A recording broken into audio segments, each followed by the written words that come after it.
Welcome to my mini blog. पूर्व आपण माने जो वीडियोटा देखले सेटा होची खसडा वाटरफॉल रे गाधी सारे परे आमे आसी कि गाड़ी भितर पूरा रेडी हे कि बाहर जाइतले गोटे रेस्टोरेंट खाइबा पई किए बसे भाई मिनिमम आधा घंटे कि 45 मिनिट बसिला परे हमको हम ऑर्डर मिलथिले गोटे फ्राइड राइस को गोटे मटन कसा खाइ सारे परे आमे आसी कि पहुंच जाइतलो जिरांग रो स्टार्टिंग किछि एम्ति थिला। चलंतु भितर को देखिबा केमति कोन अछि सब।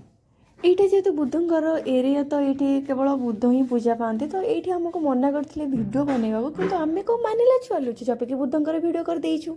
बुद्ध को दर्शन कराया आम आसी जाइए सान मंदिर बुद्ध जो दर्शन करके आसिलु सेटा बड़ मंदिर और आम ये जो आसिलु एटा सान मंदिर भितर पहुंचला पर एमती छोट छोट बड़ बड़ किसी मंदिर टाइप रो एगुड़ा कौन मुझे जानी आपण मैंने जब जानी कमेंट निहाती कहबे बिचारा फोन धरी धरी थकी जाइए जेहेतु हाथ मु फोन नहीं आसी वीडियो भल लगे लाइक कमेंट शेयर निहाती करेंगे। रही टाटा।